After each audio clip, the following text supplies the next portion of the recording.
You know, it's not what we're teaching leaders today that is the problem that's leading to a lack of satisfaction in leadership, a lack of appreciation of leaders and what they can do for the organization, or organizational satisfaction.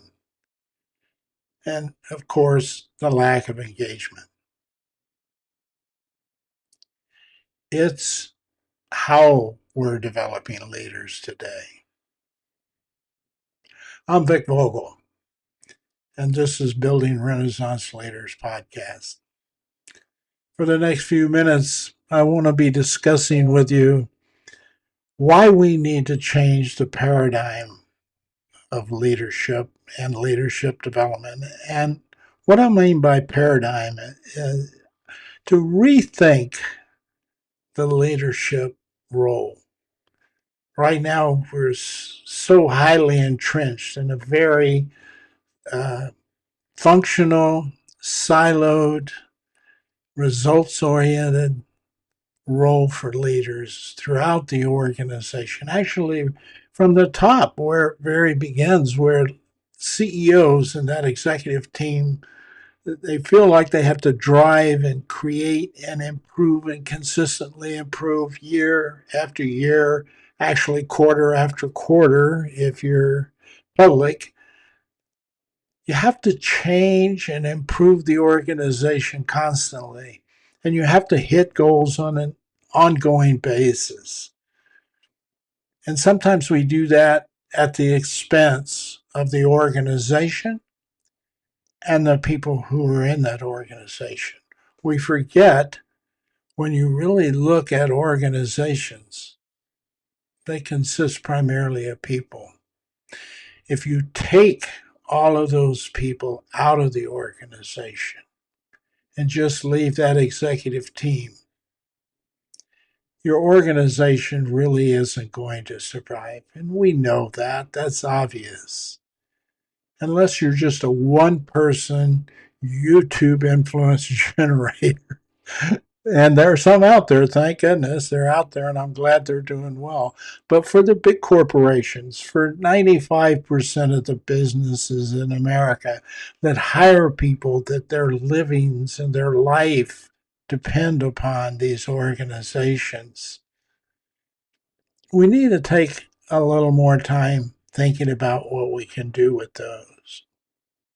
Now, I want to discuss that, and basically want to touch on what I mean by changing the leadership paradigm. I want to discuss how that's going to impact that leadership's role and how we need to envision leaders differently.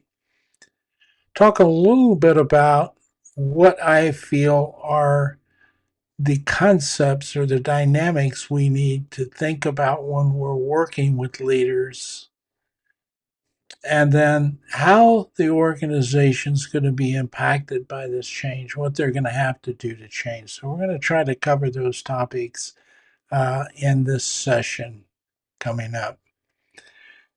First of all, you can find, let's see here, you can find a lot of this information in my book, Renaissance Leadership Odyssey. Outside of the book, I'm part of that book. You'll hear is the one of the three pillars is interpersonal communication effectiveness. You have to. There's three pillars. I'll describe in a little bit. You have to be effective in all three of those if you're going to be a quality leader that's going to deliver for organization in the coming decades, given what's going on in the world and the environment. So part one of those is interpersonal communication. So one of these books you see up here, besides the Renaissance Leadership Odyssey, is the workbook for that course. That course is 24 hours long. I conducted over 12 weeks, one day a week for an evening, 2 hours for the evening. I conduct a session on 12 different key component interpersonal communications area that's absolutely necessary for leaders to be highly effective. And in this course, I teach that how to actually get in there and make the changes you need to make in your communication processes. So this isn't about just teaching a course and collecting the revenue from the course and then send people back. This is something that I want them to be able to change the workforce that they're working with, and I want them to be able to contribute to the organization. In turn, I want the organization to be able to see and value that in a way that they feel like it needs to be rewarded appropriately. All of that's missing today. All of that's missing today. And it's been actually declining since I first came on board almost 5 decades ago. Each decade, I've watched this decline over time. I got out about 18 years ago, retired, and about 15 years into that retirement, I began looking at leadership again because I was concerned about what I was seeing out in various parts of the business world, the government, and the geopolitical world around the world in general. And I was concerned about leadership. So I delved into research along what I thought might be going wrong. And it's all captured in these books and the courses in these books.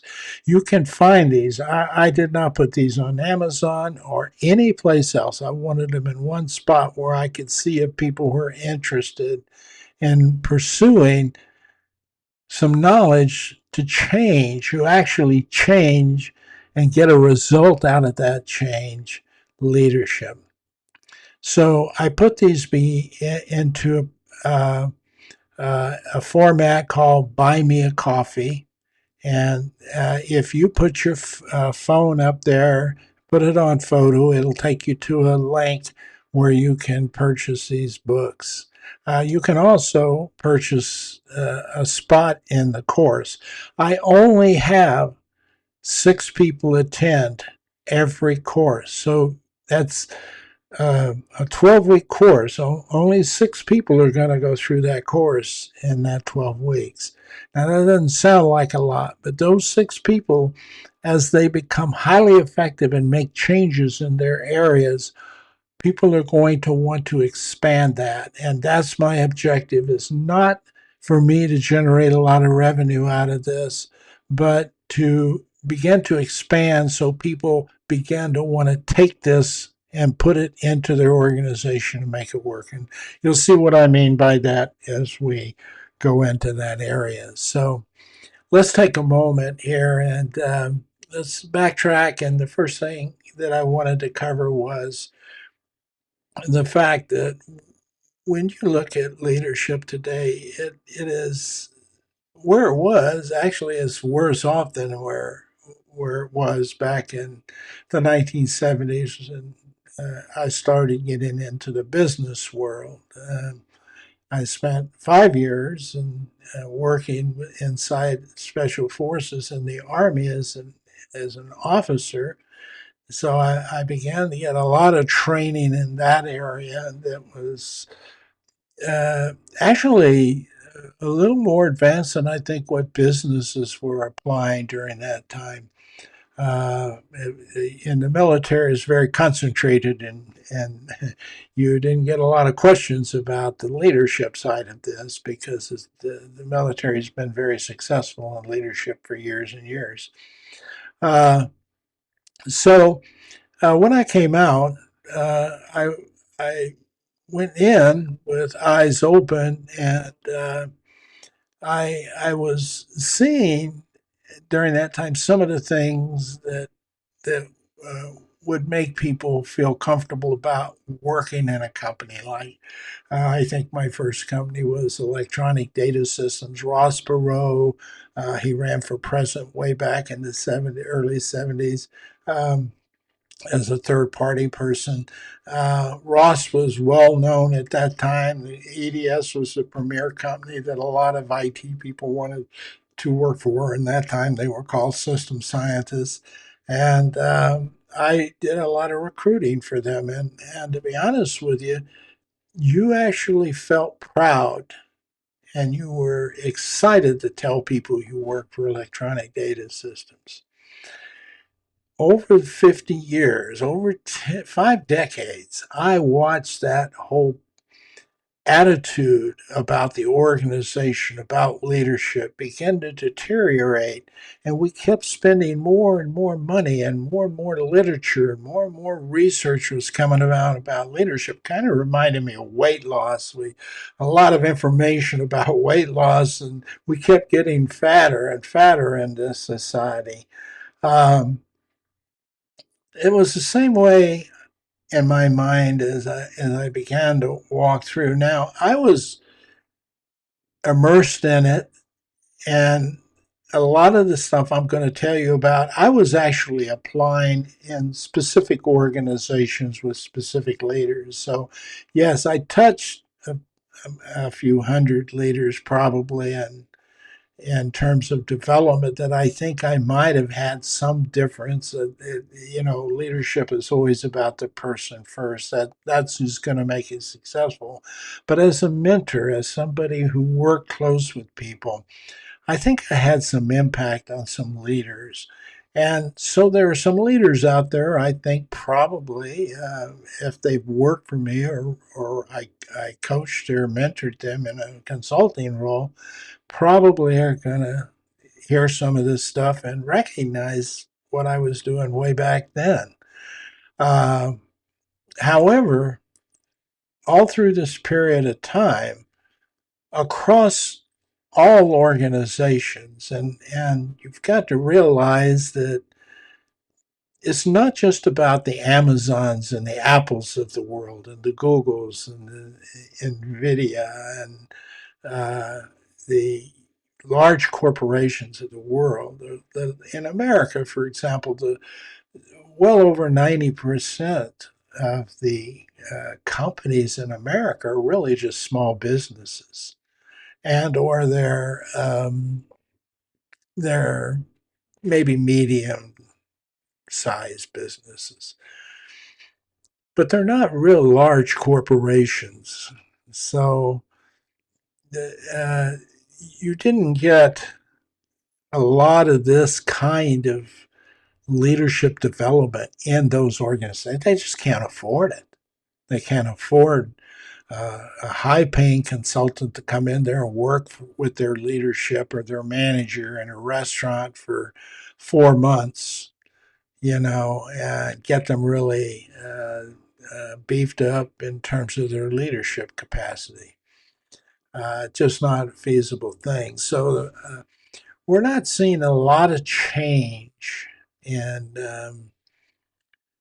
small businesses and medium-sized businesses, and we need to. We need to, because that's a place where a proving ground where a lot of leaders could become uh, well trained and well developed to take on bigger and larger roles and larger organizations. Now, stepping up into the larger organizations of the world, I don't care whether you're talking about medical industry, whether you're talking about the food industry, the hospitality industry, the airline industry. Nearly everybody has a hierarchical structure in organizations. And even if you're trying to flatten your organization out, you probably have a high level and mid level and a lower level of leadership category of some sort that you assign some sort of title to in there. And so it tends to be hierarchical, even if you're trying to flatten it. I know in the 90s there was this big push to flatten um, organizations, and it didn't really work too well. This idea of pushing accountability and responsibility down wasn't really thought out real well, and it certainly wasn't discussed real well with with employees and other lower, mid to lower level management that were going, wait a minute, you're telling me I have to work harder and have to make some decisions that that are impactful, but you're not willing to pay me any more money for this, and I should like that because I'm learning and growing from that. So there's a balance there that you need to achieve, and we didn't do too much of a good job explaining that in the 90s. Consequently, it really never caught on. There's most of your organizations today are still that triangular hierarchical organization we tend to look at.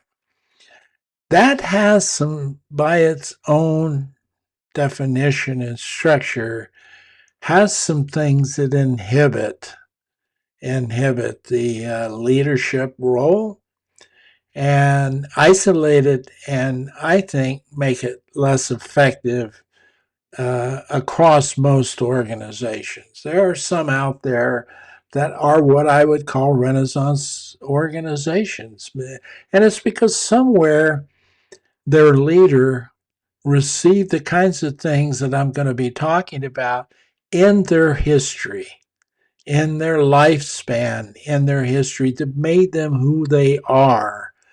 Richard Branson comes to mind with Virgin. He's a very people-centered organization. He spends probably as much time caring about that organization's people as he does trying to figure out which company, whether he wants to get into cruises or not, or, whatever areas he's looking at. He finds interesting that he feels will make the organization as a whole grow better. You see this in his behaviors, okay? So very clear, but you don't see it in the vast majority of behaviors. In fact, there are probably a lot of companies, large organizations, the auto industry, I don't know, the steel industry, even the tech industries. Well, maybe the tech industry is less because there's a lot of marketing out there about their leadership, but most larger corporations, you can literally go down, and I have done this. I've actually gone in to begin assessments in these organizations.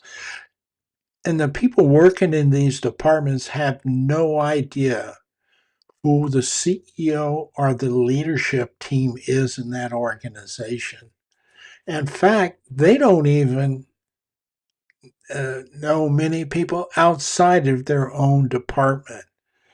Uh, so there's no sense of totalness of the organization. There's no sense of community in that organization.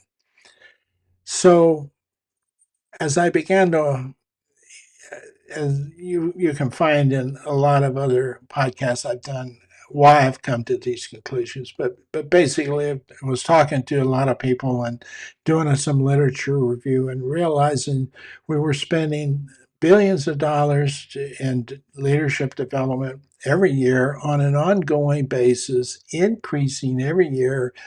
And the return was, yes, 25% of the people that came out of that said they learned something. But the other, that means 70% of the people that took the course, 75% of the people that took the course didn't necessarily learn anything. And those are the kinds of numbers that you don't want to have if you're spending billions of dollars on leadership training. Yet leaders firmly believe, because they're getting this 25% increase, in other words, they're sending 10 people to training, 25% of those or a quarter of them, 2.5 people, let's say 3 people, third of them, come back and they say, yeah, I learned something. But when they go try to apply it, that percentage goes down. Less of them are able to apply it. And by the time it gets to employees and they look at employees, How is it impacting your employees' performance, employee satisfaction, employee engagement, those kinds of things? It drops down below 20%.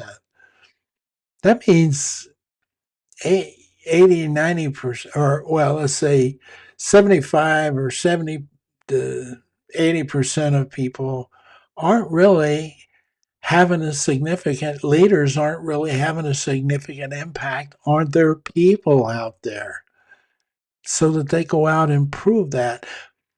But yet, because it's delivering that 25% increase, okay, the perception of leaders is this leadership development stuff is critical to us. Well, when you take a look at who goes to leadership development, a lot of times, depending on what it is, it's the upper level leadership in the organization that really goes away or takes a course like I teach. It's $750 course. Now, most employees and most supervisors, crew leaders, employees, they can't afford that kind of course. And the company is not going to pay, because when you take this kind of course down to the organization and put it across thousands of employees, that's a significant cost to the organization, which is the barrier of the hierarchical structure I'm talking about. It's one of the barriers. We don't get the development because frankly, that interpersonal communication course would be just as effective with employees and helping employees to communicate with their leaders as it is with the leaders that communicate to the employees. But we don't teach that. They're not going to pay to take that down. They are assuming that what I guess the politician called trickle down effect. If we make a lot of money, we'll pass it on down to people, and life will get better. Well, that didn't work. It hasn't worked for ever since somebody decided they thought it would work. It really hasn't worked, and that is true about leaders.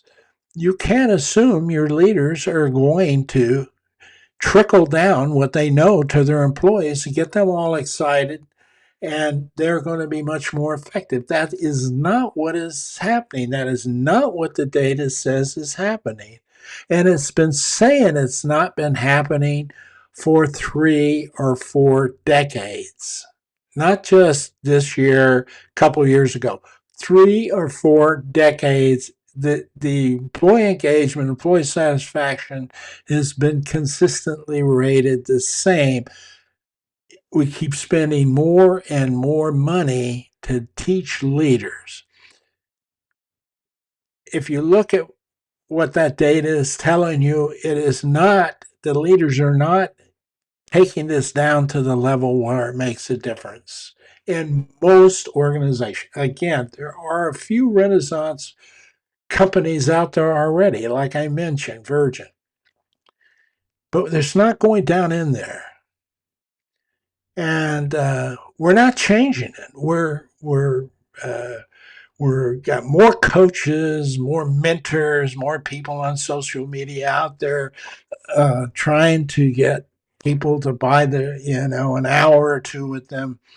These are not well structured, well thought out models that are aimed at trying to literally change leadership behavior and have a 70, 80, 90% significant change in behavior of employees relative to satisfaction with the organization, engagement in their work. They're engaged 80, 90% of the time when they're on the job instead of the 30% we're rating now. And consequently, the company is getting some production on. There's been some studies. I haven't looked at many of them, but there's been some studies, and if you Google them, I'm sure you can find them, that are showing how much is lost by a lack of employee engagement. Yet we still look at this and say, hey, leadership development is important. And it is. But it's only important You can't continue. It's not a cumulative situation where somebody gets 20, they get 25% out of the course. They learn 25% of the people you send learn something. The next time you send a group of people, it isn't 30 or 35 or 40% learn something. It's still 25%. And so we're not getting an accumulative effect on our leadership development under the current leadership paradigm we're operating under. In other words, how we view leadership and the role in leadership. We're not optimizing our leaders. We're just staying stagnant in this process. And yeah, there are some companies making lots of money, but really what they're doing is they're working around leadership and people, and they're finding shortcuts. They're bringing in on new technology systems that actually replace people, okay? And you get some benefit because you lose the wages, you lose the benefits, you lose the sick time, you lose all of things when the machine doesn't have that problem. Mechanical technology does not have the problem of wanting a vacation, needing a break to go to the bathroom, issues, vacations. Machines don't take time to get together and create a synergy that will create an innovative approach to something. They simply do what that person does faster, more frequently, with less error, consequently delivering more, and consequently, you can have an increase in sales. You may even have a decrease in cost, and your efficiency improves. So, you know, are leaders less needed in the future will be an interesting question to answer if we keep going down this parallel. Now, what machines can't do is they can't decide what to do yet. Now, AI is trying to go there. AI is trying to go there, and they may get there, but right now, there's a whole lot that happens in AI, but it only happens when people ask the right questions. Or AI takes information like my book or anybody else's book out there, puts it in a big pile and starts consolidating it and spitting it back out for other people who search for answers. Now, that's good because we got a lot of knowledge going out there. It's bad because a lot of the people who put the knowledge out there and are telling people certain things and certain behaviors like empathy is important, the machine will tell you empathy is important. Now, AI will say, yes, empathy is critical.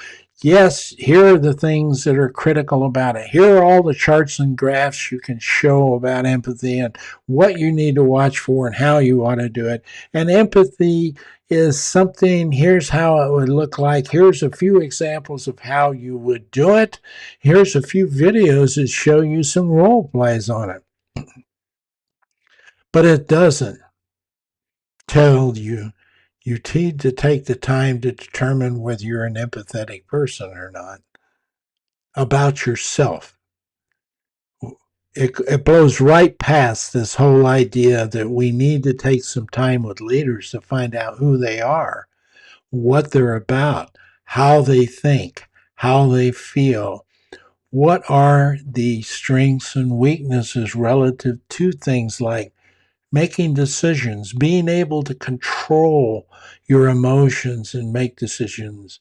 These are things that machines can't tell you, and AI, in its literature, information overload, video overloads, you can't get that kind of information that you need as an individual leader out of all of that. It means sitting down and talking with somebody who's been there and done that, someone who is trained, almost a therapeutic approach to leaders over a period of time so that they can see the strengths and weaknesses they have. And during that period of time, they can decide, Yes, leadership is something I am willing to invest myself in. We don't ask that about leaders today. We ask whether they're going to be committed to the corporation.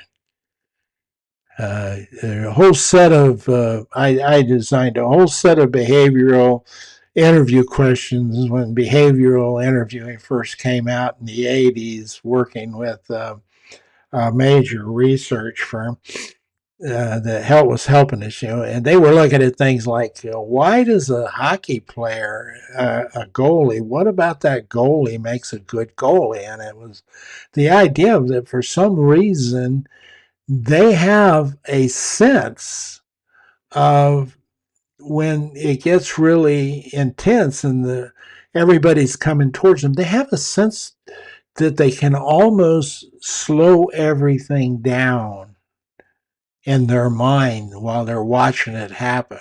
Now, we know more about why that happens now, since we have neuroscience in the mid to late 2000s, or, 20, I think it was 12 on. We now know why that's kind of transformed. What happens to the brain and what causes that happen and how that relates to the nervous system and the body and how the reaction of the body works. We learned a lot more about that. We didn't know it then. We just knew that's what the guy was telling us. So we were trying to design behavioral questions around people who had experiences. Like if you were a hockey player and you're a goalie, we'd be asking a question like, tell me about the experience when the last score that you blocked was really something you felt good about. And they would go through this description, and in the description you would hear this. It was kind of like slow motion. I just saw it come. I knew he was going to go to that upper right corner, and I know I had to go over there. And so, what made you feel that? He says, I don't know. It was instinctive, but I could tell it. And I saw from the movement how he was moving that direction. See, all of this stuff, when you put wires on your head and you start looking at the brain, you see what parts of the brain they control themselves. They're all excited in the beginning, but somehow they can slow down their thinking and stop the anxiousness, sort of stop all the things that makes you anxious and make poor decisions or rash decisions, and turn it into a clear, clairvoyant, sort of open information processing that's going on in a short period of time. In a short period of time. And then make the right call that might be different for the next person that comes down the same way because that person was different. So goalies had that tendency for the good ones had that tendency for some reason. I think we need to try to understand that about leadership. What is it about someone that makes them, what are the characteristics that come out of how they think about leadership and why they're excited about it? Because what happens is currently we're functionally oriented when it comes to leadership. We have levels of leadership that are in an organism. We design those levels to be efficient and effective at processing what we need done in the company. We don't think of the leader as someone who is innovative or might be a way of connecting different departments together more effectively to generate more information.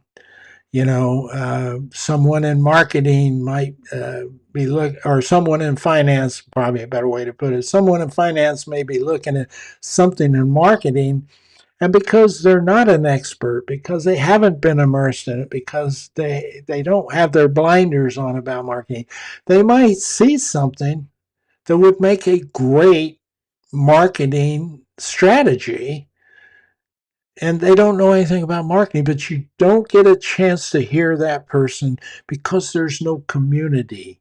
There's no togetherness between departments in most organizations. Now, there's some work going on in that area now, done by McKinsey, that's talking about agility, speed, and flexibility, and all that. They call that agility. And so, what they've done, they've taken various people who were in these various departments and they put them in a team, and those people work on getting something done as a whole team. So, in essence, what they're really doing is they're creating their mini companies with inside the company. And they're putting them together and they work each of them in smaller units on a particular part of the business. And they have the flexibility to make changes and be agile and move. Now, that's a different role for a leader.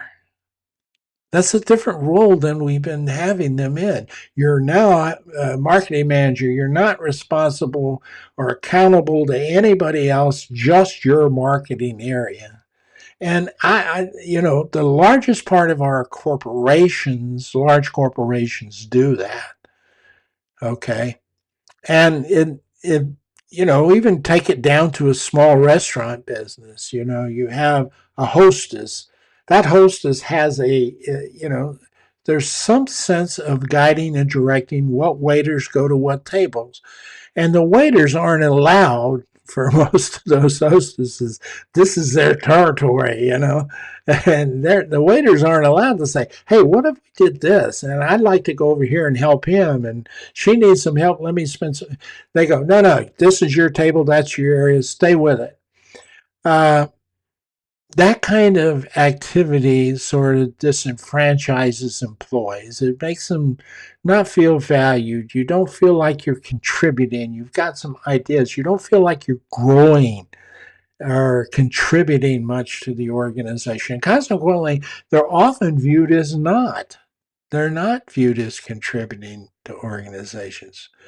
And so the whole idea of Renaissance leadership is to understand that when you talk about leadership in your organization, there's far, far more employees in the organization. If you have a corporate office that has 500 people in it, the leaders managing those 500 people are in the dozens. Okay, they're probably less than 100 leaders for those 500 people. So those are the people that are attached to the day in and day out activity. That leader is really then, for those leaders and those 500 people are further divided into their own departmental areas. So now that I've made that point, the deal is I think we need to rethink the leadership role. And it needs to be looked at as a way to enhance your workforce, optimize all of the workforce. It also needs to be thought of as creating a total community so that people who are involved in the organization can have some interaction with people outside of their realm of responsibility, where you bring people together to discuss and understand. But more importantly, we need to also, those leaders also need to be responsible for evolving the psychological health of their organization. Now, I was asking someone the other day, I said, if you were looking at, and they're a leader, if you were looking at your performance appraisal, there's probably nothing on that performance appraisal where for how well do your people feel like you care about them as individuals in their life? How well do your people feel you do in helping them resolve issues that are difficult for them to overcome. Uh, how often do you actually sit down and just talk with your employees about who they are, how they feel, what's going on? If you mention that to executives today, they're going to fly off the handle. They're going to fly off the handle because we don't have time to do that. That's time wasted. Well, therein lies the leadership paradigm of today. The leadership paradigm of the future, the Renaissance Leadership Odyssey. Renaissance is a change, an enlightenment, coming out of the dark into the light, new, innovative, creative things that make you excited and changing and flexible and agility and those kinds of things. Uh, the Odyssey is basically a term that is defined in its early evolution of a journey, but not just a journey, an ongoing, exciting journey. You don't have that feeling in leadership today. You're looking at leadership being assigned based on, I need to take the next step up because that's the next step where I'm going to earn 15% more than I'm earning now. So I'm looking at climbing the ladder, not enhancing the organization, not enhancing my capabilities overall as a leader. It's not about that. It's about climbing the ladder. It's about achieving that functional responsibility. And that's why you have your 30% engagement. That's why you have less than or 30% or so of the people who are highly satisfied in their job. That means 70% aren't. Okay. That's why engagement. That's why you're having the struggle between employees and leaders today. They don't feel like working for an organization is something that you can feel proud about, something that creates a sense of accomplishment in your life within that organization. You don't have to be a billionaire. You can literally earn a good living in your life and contribute to an organization that is helping somebody else. So much of this is because leadership have lost their purpose, their sense of purpose. Some of them have. That's one of the things, if you follow Richard Branson, you follow Virgin, you follow the behaviors, you can probably go ahead and talk to their employees. They still have this sense of purpose. And when you lose that leader, like Jeff Bezos left Amazon, you're seeing a significant change in Amazon. From a customer point of view, I see a value change in Amazon. When Sam Walmart left Walmart as the head of Walmart and someone else took over, it changed the organization. Because Sam Walmart, that person worked around Sam Walmart, but Sam Walmart didn't take the time, didn't have the sense of developing that young person coming up underneath them or the next person coming up beneath them to handle them and to carry that culture, to carry that personal touch that he had with employees and customers. I met him one time during a brief conference, and actually, it was an educational environment, but I had a chance to ask some questions about that. And there's a famous story where he might stand on the side of the road and flag down one of his truck drivers and get in and ride with that truck driver for the day. You don't see much of that going on in CEOs today. So we've got to come back and restructure. And this is why I'm saying one of the things that we did that's creating this, the ability to outsource. We've outsourced so much of leadership development, so much selection, identifying, selecting leaders, is put into an outsourcing third party that doesn't work inside the company on an average on a daily basis, who has several other clients that they're also trying to find people for. They're not part of you. They don't feel you as a corporation. They charge you a lot. And they're looking for the things that you say you need in somebody. But they probably couldn't make that call for you to say whether or not you would accept somebody who isn't qualified, because there's just something about them that you know they're going to be great in this company. So those are the things that we have to start beginning to change.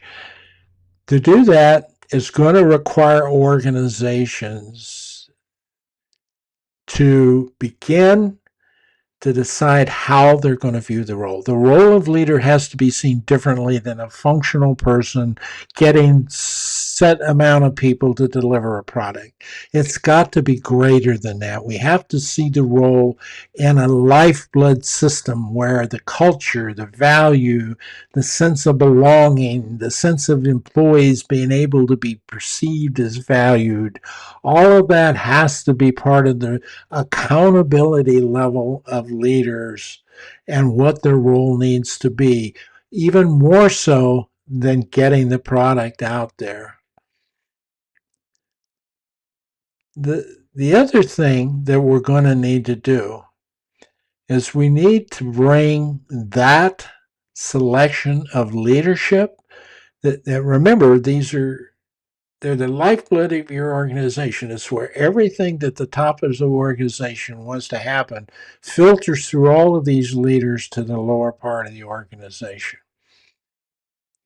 Okay, and that includes how and the feeling of and the gaining the commitment, inspiring employees.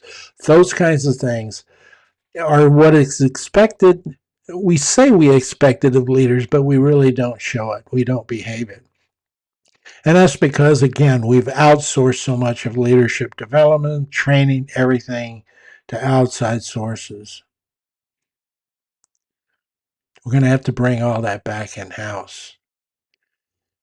And the CEO and that senior team needs to take full accountability and be active in the identification, the selection, the development, and the placement of leadership and the overall management of leadership.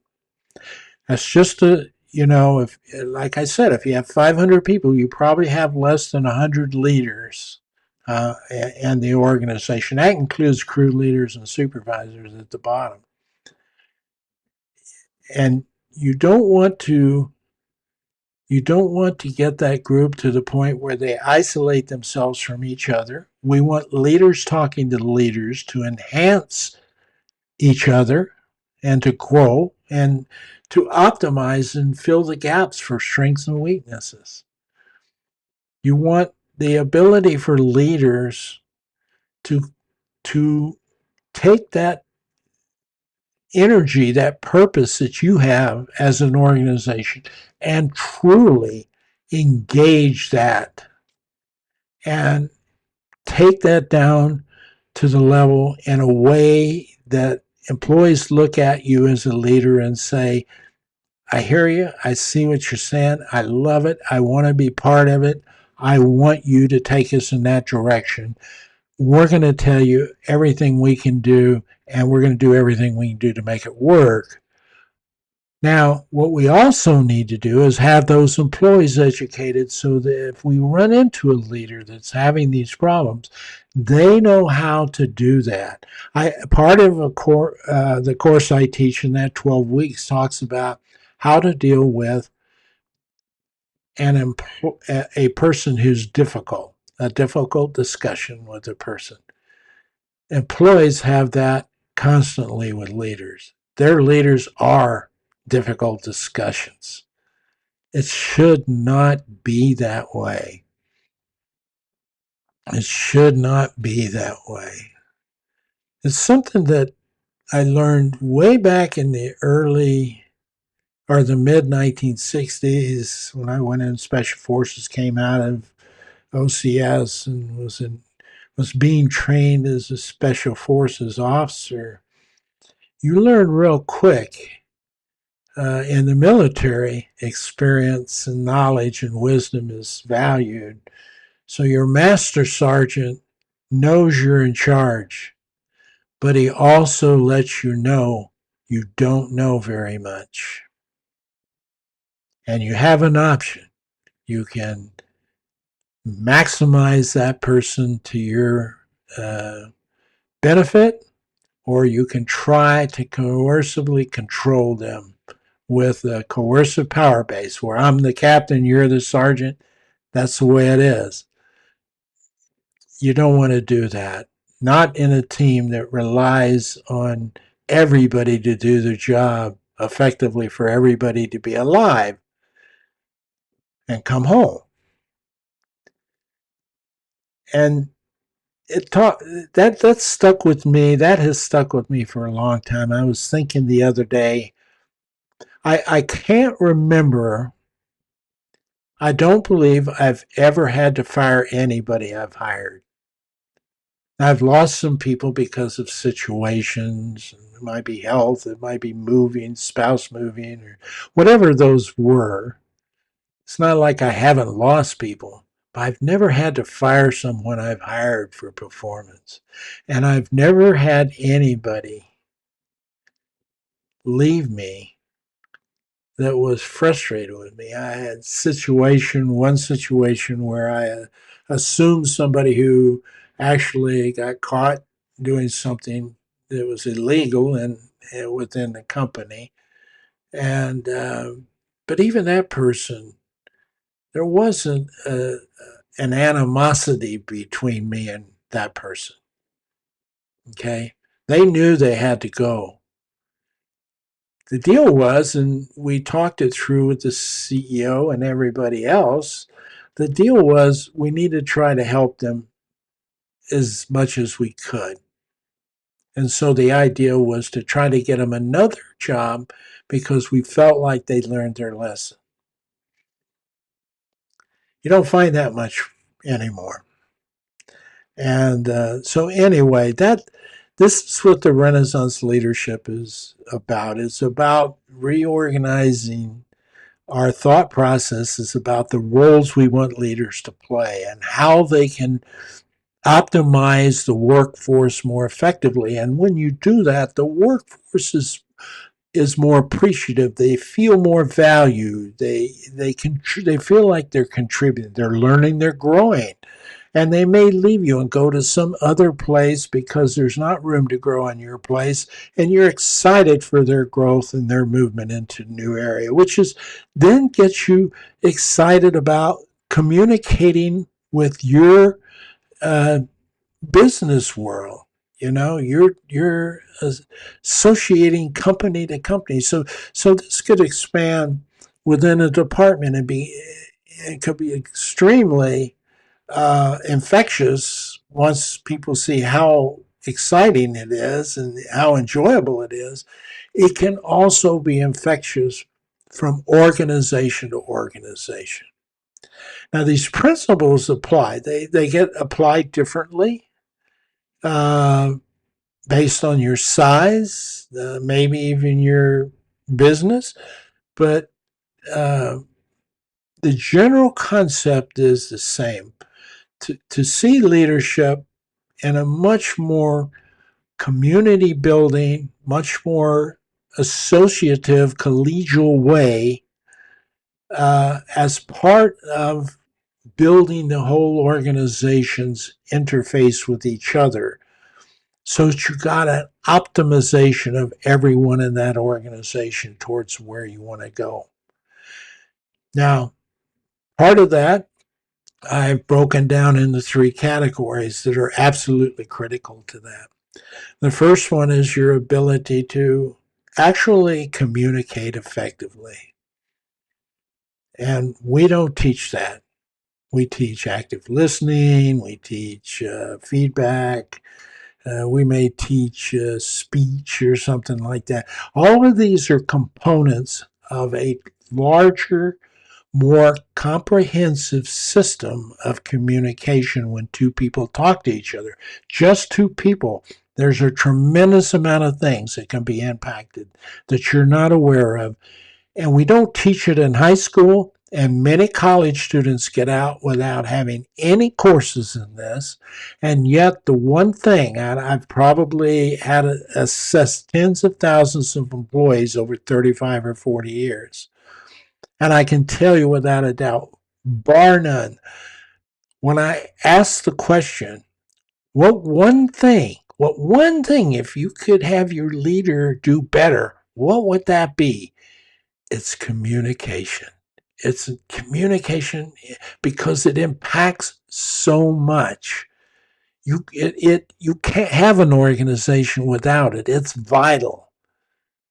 It's vital. It's like saying you could live without a heart or a brain. You can't. They're all interconnected. It's vital.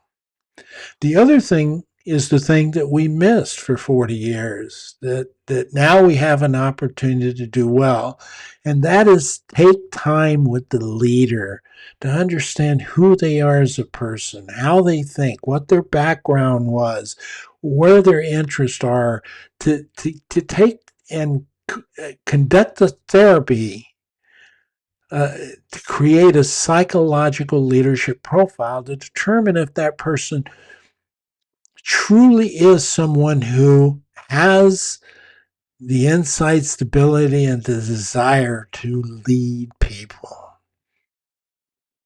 Okay, so that you don't put somebody in there just because they were a good sales manager or they were a good operator. You don't just promote them automatically for that. That's one thing I liked about the military. Military leader gave a series of progressive ranks in the non-commissioned officers area. Not everybody had to become an officer to make more money, or to have more prestige or more, learning and growth, to feel excited about what you were doing. They have a separate progressive role in there. We don't see that a lot in organizations where somebody who's really good at something, you create a different role for them where they can grow in that role, and it contributes so much to the organization. It may have nothing to do with leading people,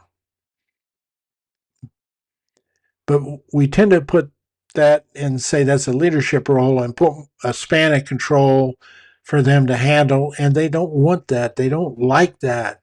It's not who they are. You want them to be empathetic as a leader. It's important to be empathetic, but some people, they don't even like themselves that well, that we put in leadership. So being empathetic with someone else is pretty tough. And we try to convince them by showing them through a 2-day leadership course what empathy is, but they can't feel it. You want to be able to feel your organization. It needs to be part of you. That's what being a Renaissance leader is about. Creating that sense that you can feel and belong and be excited about. You may leave to go to another job that has a better position, but you will leave saying, those people helped me get this that I'm getting today, and I'll never forget that. When you can have employees leave you saying that, you've reached the Renaissance leader status. You've actually reached a Renaissance organization status. So therein lies the thing. We've got a lot of things to change. We've got a lot of resistance to overcome because we have a whole industry monetized about doing this for organizations, and organizations need to bring it in-house. Now, that doesn't mean we're not going to use consultants, we're not going to use coaches, we're not going to use mentors. It simply means we're not going to let them sell us what they want. We're going to tell them what we need from them, and they need to adjust, which is what a consultant should be doing anyway. Um, so, therein lies the change where we're going to and the struggle we're going to have to get there. It's something that I think I've looked around and I see it happening in certain companies. I see certain people saying they want to do this. Some people want to come at it from a disruptive way. It is disruptive to some extent, but I don't look at that as being a very good way to go about this. I think it's one of more people, again, going through a therapy process almost of self discovery about the importance of this, value of this. Now, the more people we can get buying into this process, the faster that will happen. Obviously, like just the interpersonal communication course I teach, I teach 6 people. So that means 18 people a year are going out there better trained to be better communicators as leaders. That's not a lot, you would think, but every one of those has the potential to influence somebody else and be able to take what they've learned and begin to educate that down there. That's what we assume they're doing today, but we're not doing it. We're not teaching them how that happens because the way we're training them is just skills based, specific issue things. We're not talking about having the sense or the ability or the desire even to do that. And then, of course, we're not rewarding that part of it anyway in performance appraisals today, which is the other problem. So we're going to have to relook at if you're going to go down this path, and I don't know if people will. I hope they will. Um, it's a 50-year look at something insane. Wow, how come we're still where we were 50 years ago? Um, in fact, we may be a little worse off than we were 50 years ago. Because some people are saying we need to go back. No, you don't need to go back because it wasn't all that great. And if we were all that great back then, we wouldn't have lost ground coming to where we are now. We need to do something different that takes us ahead. And that's the renaissance of this. That's the renaissance of it. The journey, the excitement to make it happen, to see it evolve. That's the Odyssey side of this. Who gets to do it? It has to be the leaders. That's the only way you can do it. You take the leaders out of an organization, flatten it down to the CEO and 10,000 employees, it isn't going to work. It just isn't going to work.